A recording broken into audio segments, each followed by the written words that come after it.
Hello everyone, how are we doing today?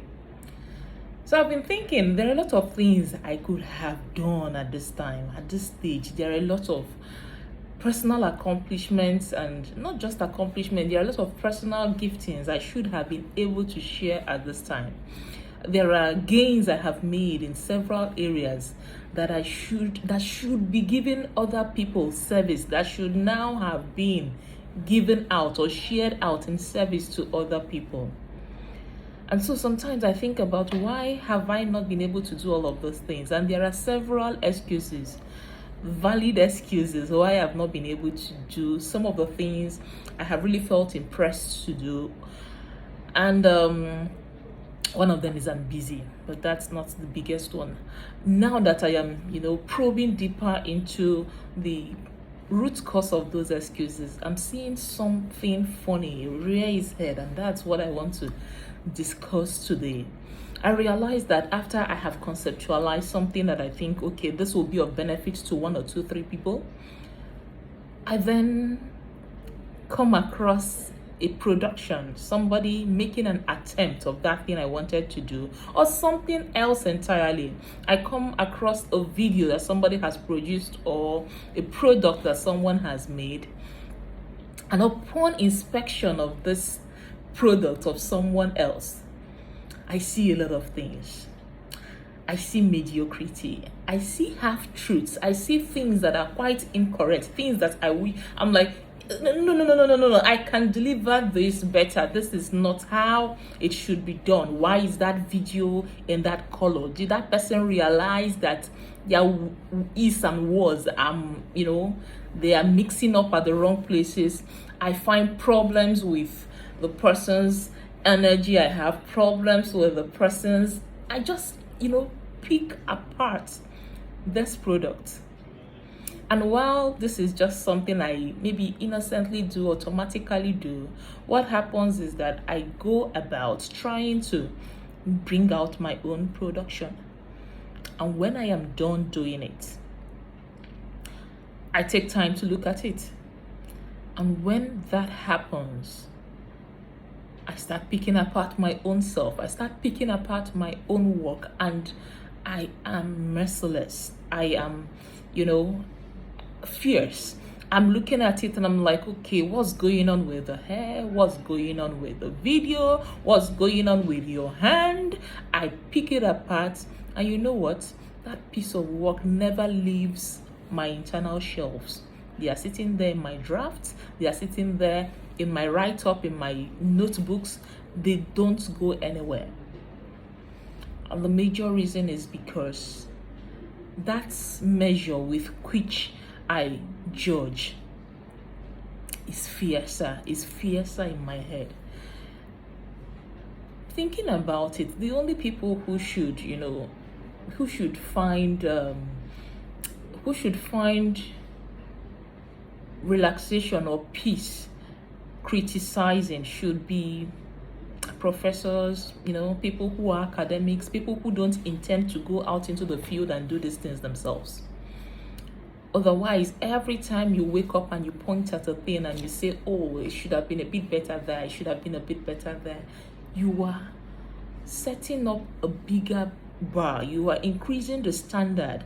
You are making it more difficult for yourself to be able to dish out a level of work.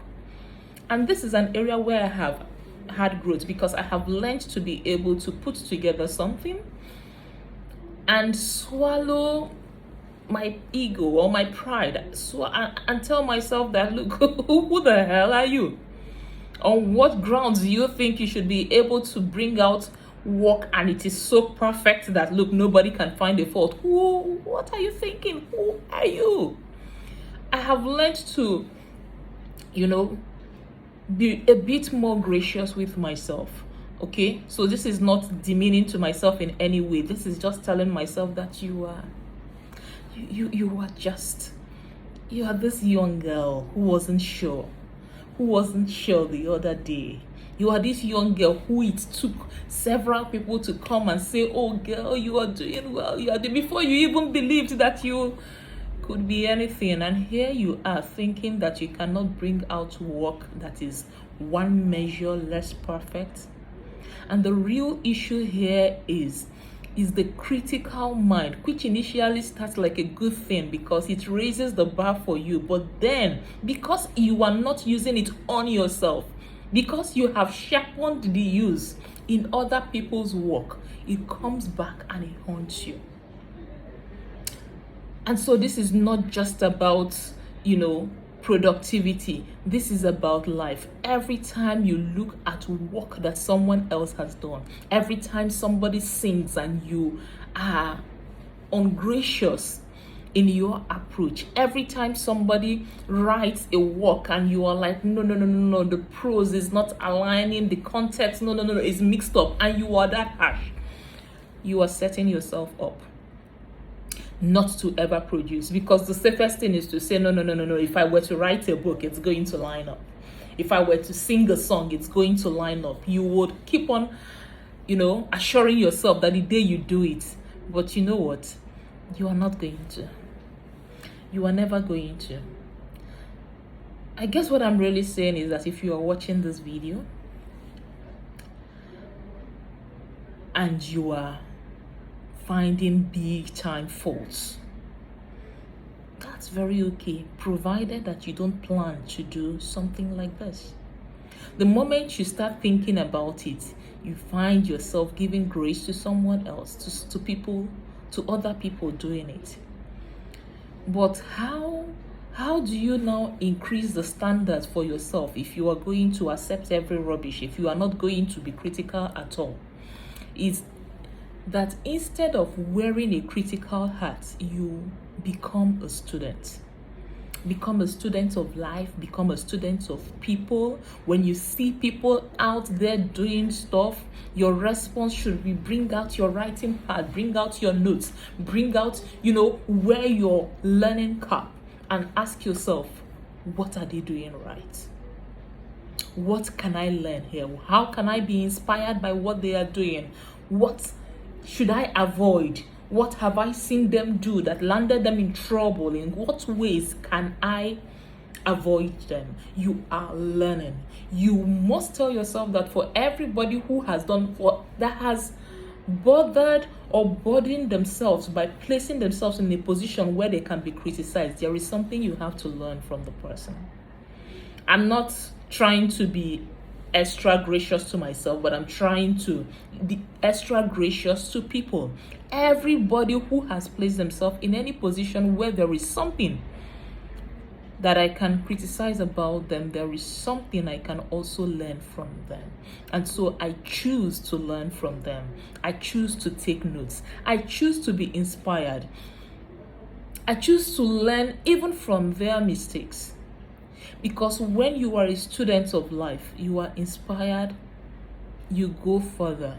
But when you choose to be a critic, it positions you such that, the arrow with which you are piercing others, you are too scared for it. I think it's the Igbos that have that statement that you don't pass by someone who wields a cutlass, you don't pass by them with a small knife, because they are always attentive, they are always scared, they are always protective, because they know what a small knife can do. The reason you are this scared is because you know the effect of a sharp mouth, because you wield the same weapon yourself.